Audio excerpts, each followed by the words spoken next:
little bit different because I don't see it out there done that often, especially in remodels. So it's going to be a little bit lengthy video today. But what I'm going to do is talk through the all the engineering changes that we have to go through to basically make this not necessarily up to code, but just a better structure to make it more solid. Floor joists are undersized, the rafters are undersized. So I'm going to talk through that. And while I'm doing that, I'm going to lace in the pictures of the plan view. So as we're walking through the house, I'll point out where we are on the plan view, just so you guys have a sense of where we're at. It's a little bit better to do that kind of split screen. So, and then I'll use this pointer here to kind of help as well. So I'll be pointing out things on the document as well. So first off, if you look at the structure, so these beams up here, they're running north-south. So those are the 2x4s running this way. And I'm just going to jump in here on occasion just to help. And then I'm going to talk about a couple other beams that are going to run this way. And the Jenga beam I talk about is happening right there, just to give you some color. And then they're being carried by another beam. It's running east-west. And then these are, I guess, to help keep these from flexing. But I think that maybe someone was going to put a ceiling down here because these. So what I'm talking about there is just the blocking that's in between those. And we think that was for maybe ceiling or, like I said, just to help any lateral loads that would happen on those 2x4s. This beam definitely shouldn't have any flex issues, but obviously this is two 2x6s, and they would. So what we're going to do is first we're going to demo these beams out. Here, we're going to keep these beams here, and we're going to sister in LVLs to these all the way across, and that'll meet a beam here.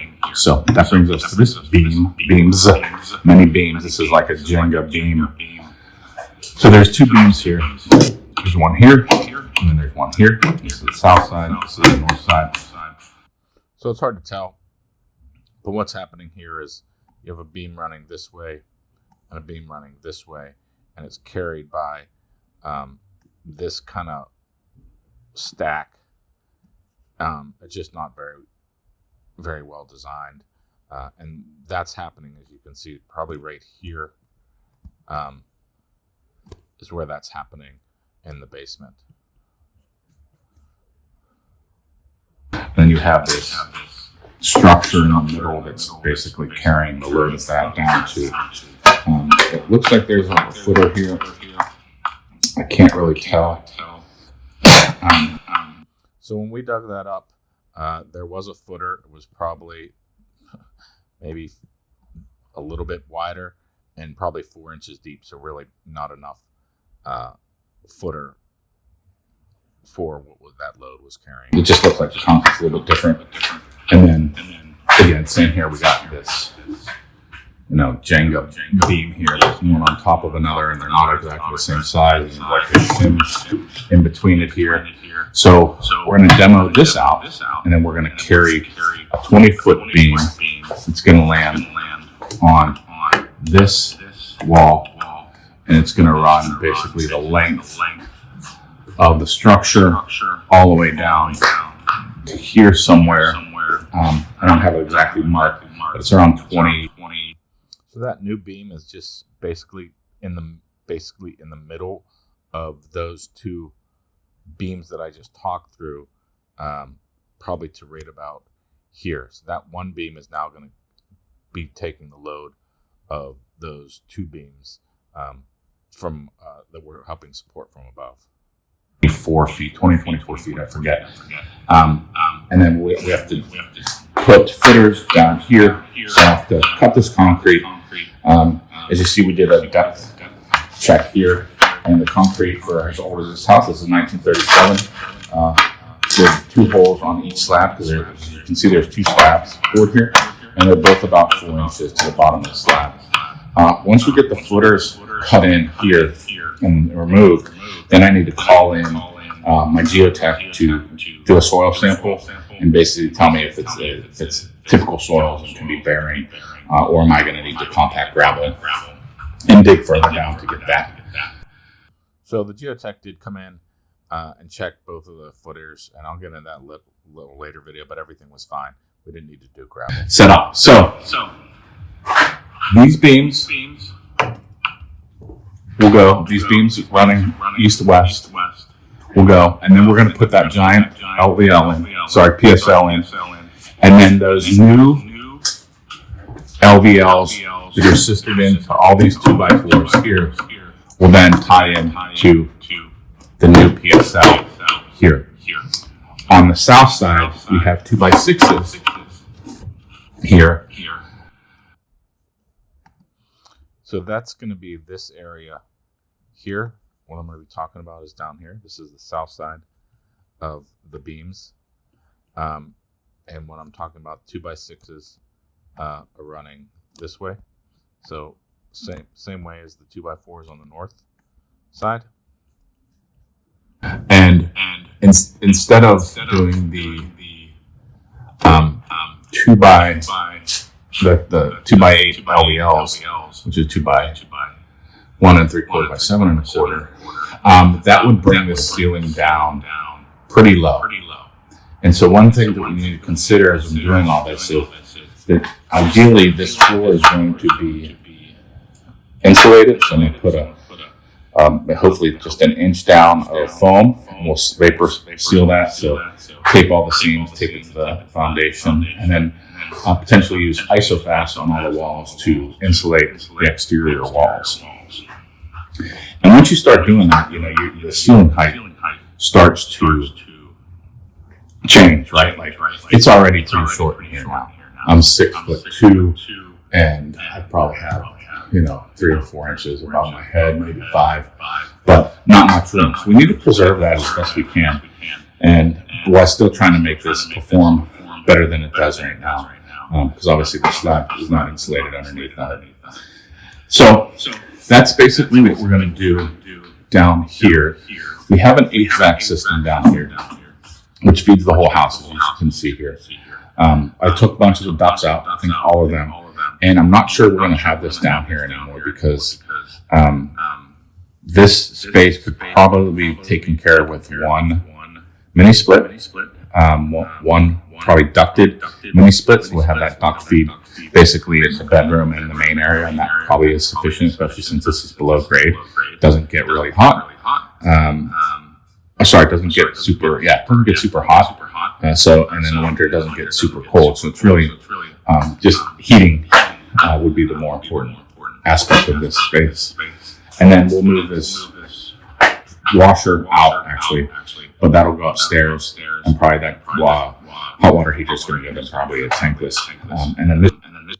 And so when I say that washer goes upstairs, I just mean the duty of the washer. That actual washer will not stay within the house. We'll put a new one in upstairs. So I was just really talking about the activity of washing clothes. Won't be in the basement anymore. We'll locate that upstairs for the. This is the bath. It still needs to be demoed out. I'm not sure if this is bearing or not. That's something I need to clarify with my engineer, because the spans here are similar to what's on the north side. So I just need to clarify that before I start demoing that out. Also, while I'm doing this, I need to shore up these floor and basically the overhead to the roof. So I'm going to likely do that with, and there's a lot to consider here too, right? Like there's another aspect of this. I still have to get that 24-foot beam in this window and at least in the space so that I can have access to it before I put the shoring walls up. Because once those shoring walls go up, I'm not going to have a ton of space to move that beam around. So you really have to think about that. I have to really think about the sequence of events in this remodel a lot. And that's not even considering what's happening upstairs. So what's going on upstairs now is I have to do floor layout and basically know where that wall is happening above here, so that I can then do a plumb laser down to the floor and mark where my footings are, so that they capture the wall, and we have that load path occurring as close to, if not on exactly, the post as best we can. So a lot of sequencing to think about is here, as well. So like I said, bringing that 24-foot beam in here, I gotta lay that somewhere down here, and it'll have to probably be within between the shoring walls that go up. So I'm likely going to do, we know this concrete's 4 inches, so we feel like that there's some strength that this can bear. So I'll probably build a wall right next to this. So what I did there was, and just to expand on that a little bit, is that 24-foot beam cannot be maneuvered in this space.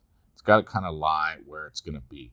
So we had to get that in first, because if I put that shoring wall in place, which is right about here, just to keep it as close to that beam as possible, we couldn't have that 24-foot beam over here, because we couldn't get it up on this wall. And so we had to bring that beam in. We laid that there, and then we put the shoring wall up here. Beam on the north side of it, and potentially another one right around here, which is kind of mid-span between the foundation wall and then that other shoring wall that I'll build in. And then on the south side of this beam, similarly, I'm going to have to squeeze a wall right probably in between here. If not, I may have to remove that HVAC, that furnace. So I'll probably put one here, somewhere in this space. And then we already have this here, so I feel confident that that is enough support for now in this phase. That will allow me to then demo this out and then put those LVLs in and put this beam in. And then once I do that, then I would keep this shoring wall that I put in, and then build another one, probably, or ask my engineer if I need another one while I demo this beam out. Maybe one here to see if that's something I can do. I need another shoring wall. So that's what's happening just in the basement. And I'm sure I missed some things, but that's the general. So we're going to go upstairs next and we'll talk around what we're doing up there. So I'm going to pause and we'll see upstairs. So as you can see, we're already, we have the zip just like I had last time. This is, we're doing some samples of finishes for the exterior. So I want to get a sense of color, just as a side as I'm passing through.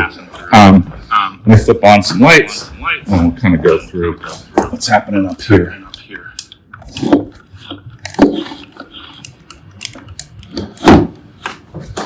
So I'm going to come in the door here. This is the front door. My back is at the door. And this is the existing upstairs, and there used to be living space up here. So we're going to demo this whole, basically from probably about where that light is forward above us. Actually, it'll be probably right where that HVAC stack's going out. Because that's where the stairs land, roughly over there. And then this will all become volume ceiling. So what we did already to get that in place is get these two giant columns in, as you can see, to help with the shear wall. But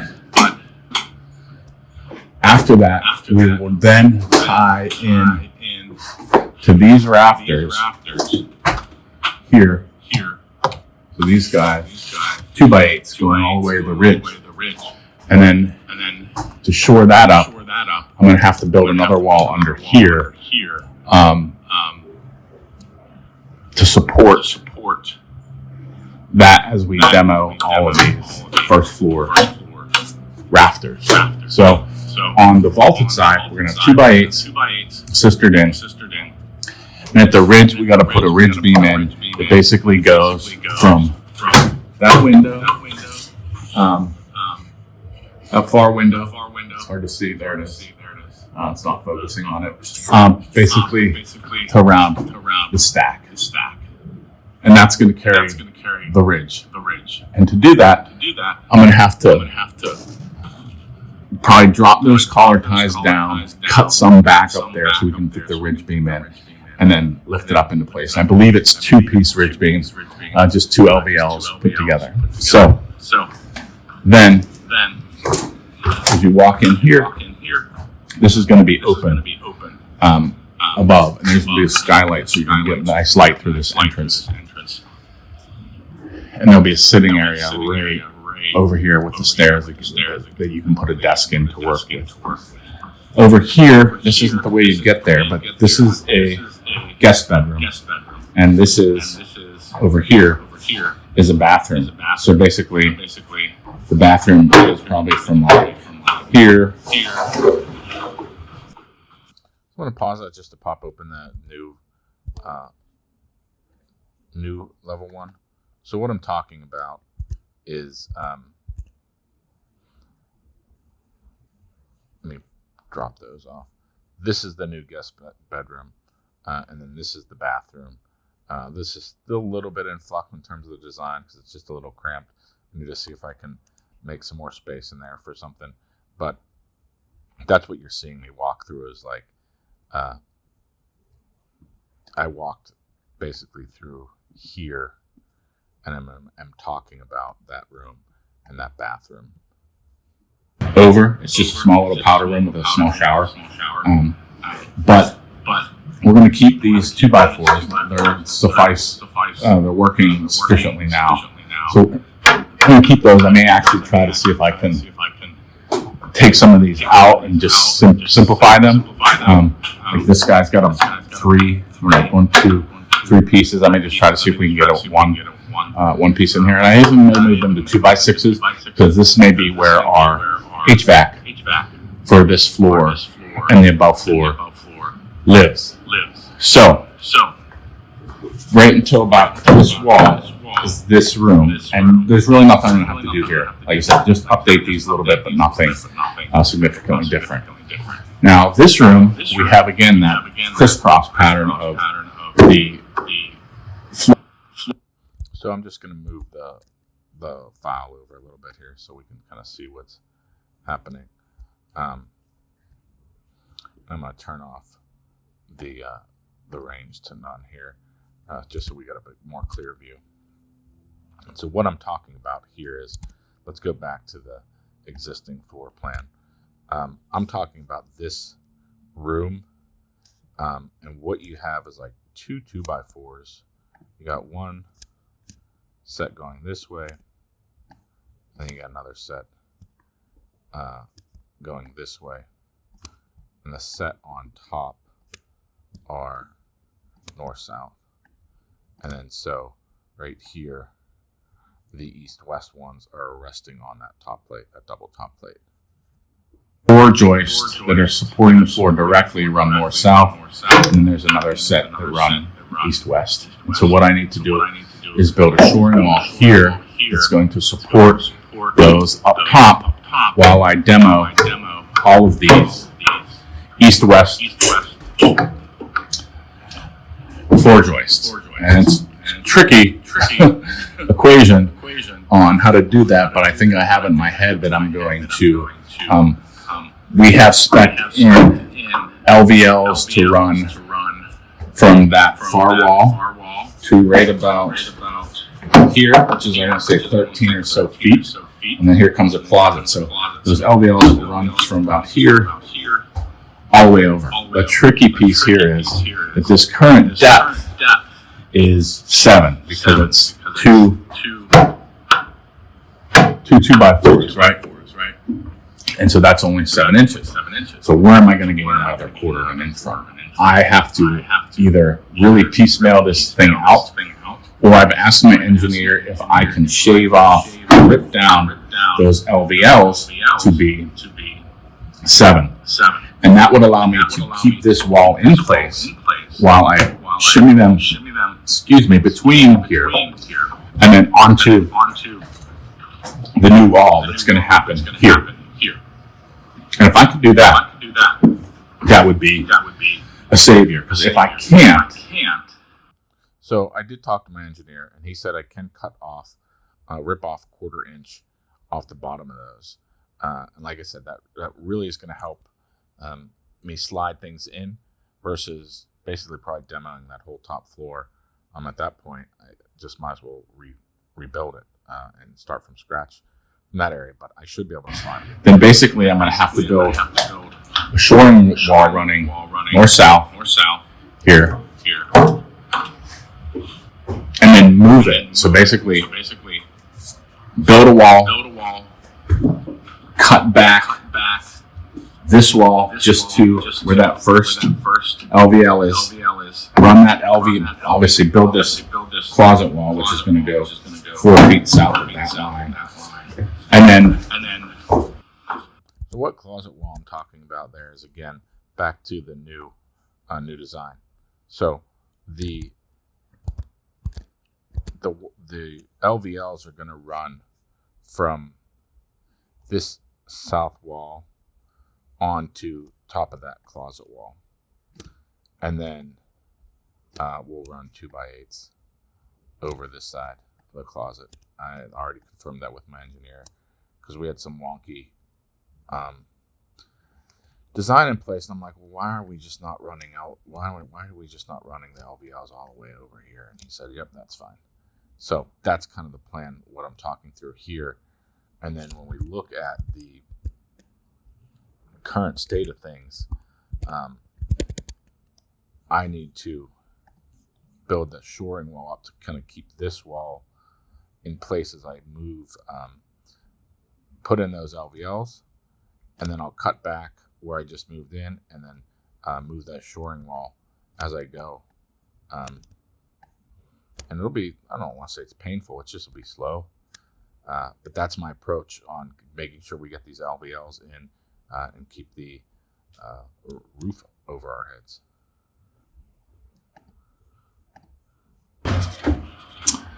build and then cut out this little piece here so that the LVL can fit, because I'm, like I said, I'm a 1/4 inch short there, and then run that over. And then basically take the wall down, demo it, and then keep moving through these bays.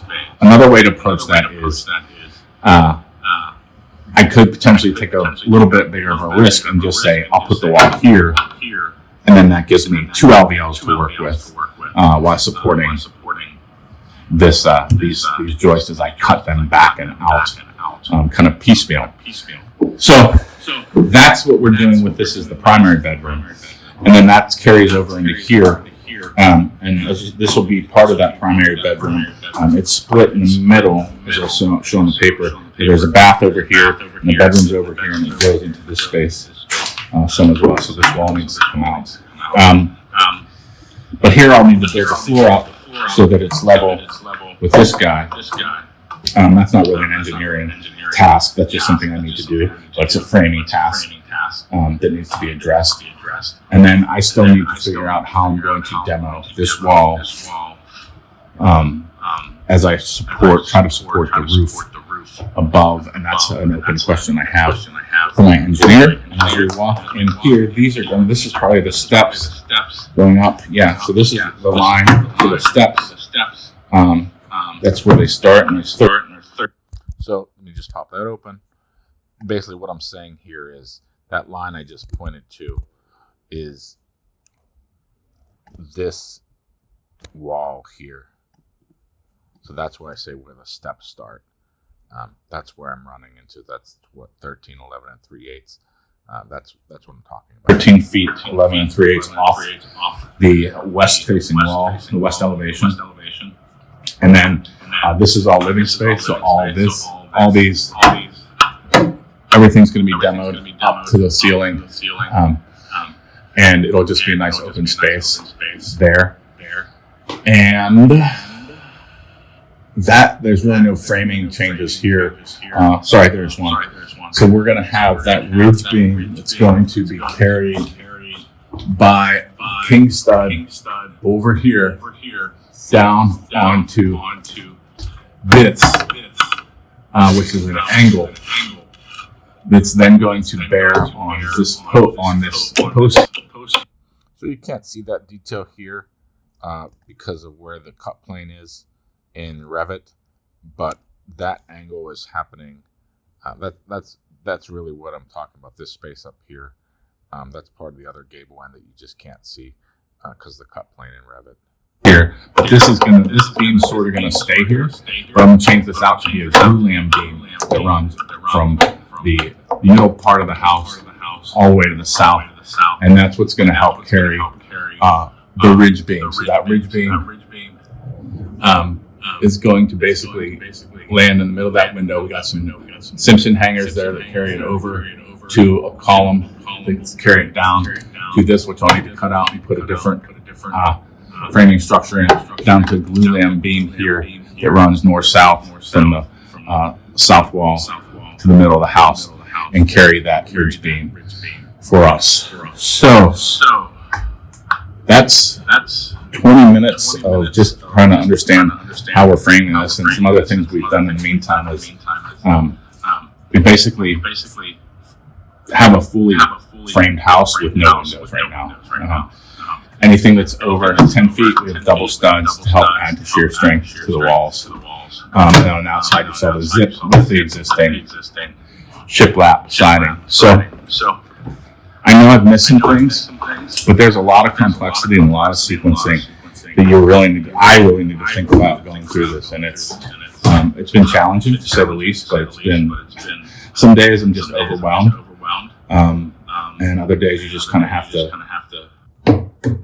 see if that's something. It's been challenging to say the least, but it's been some days I'm just overwhelmed, and other days you just kind of have to pick your monkey and figure out how to get them off your back. Like, what's the big thing that I need to get done before anything else gets done?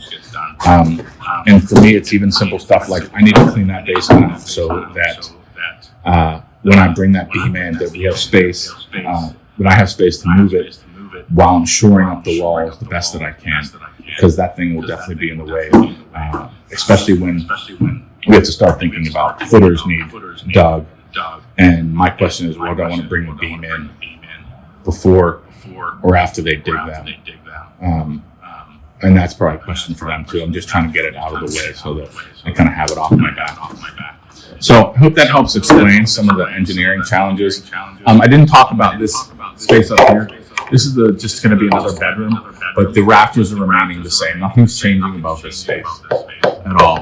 The rafters will be the same. We'll do spray foam going against the whole roof deck. So nothing changed up there. That's why I didn't really focus on it. So I hope that helps some people. When this is laced in with the drawings. So that space is just this, what I'm calling a flex space. And it's basically a bedroom. The reason I just call it flex is because I'm not 100% sure on how I'm laying this out, but I want to get that built in, and then I'll figure out, where I want the wall to happen, based on kind of where I want some closets and things to go, etc. So it's basically going to be a bedroom, but it's a flex space as well. If you're buying this house, this could be a workout room. This could be an office and a workout room. There's just a ton of space that a space design that you can do with that. And but when I'm selling it, or when I go to list it, it'll be a bedroom. Hopefully that'll also add more color commentary and more clarity for people. But just I don't know if it was Steve Basic or someone had said, Zach Detmore, he's like, remodeling a house is like building a house with a house in the way. And it couldn't be more accurate of a statement to say that, especially when you're talking about a 1937 house that really doesn't have the infrastructure that it should have had, that we've come to expect today. Because, like I said, these floors are really bouncy. That's something we're going to firm up with those LVLs. There's just some things here that would not pass muster by any stance, any set of rules. at least here in Seattle. So it's interesting that, I say that on one side of my mouth, but on the other side is like, this house has lasted almost 100 years with this design, so and structure. So it was built well and has survived, but it just doesn't meet today's code standards. So I'm just, like I said, I'm trying to upgrade it. I hope that helps some people. Give this a thumbs up if you liked it. Even, it's free for you guys. It always helps the channel. I'm always going to ask for it because I'm always trying to get the word. I feel like I'm trying to do things a little bit different. And there are videos out there that I look for that I don't see people doing, and I'm trying to always approach things with a new mindset. I find that in the building space, there's just still remains a lot of older mentality. This is the way we've always done it. And I get that to a certain extent, but there's also like a time to explore. Like, let's try X, Y, and Z. And I think that's why I like building by myself, because I know I can try those things, and I pay the price if it doesn't work. Right? I'm the one that's delayed or costing me a little bit more money, etc. But at least I get to try it, and then I know for a fact versus trying to have someone else try it, which they're going to be more averse to. So anyways, hope this helps some people. This probably won't get up for a day, but by the time it's up, it'll probably be the weekend. So have a good weekend, guys. Bye. That's it.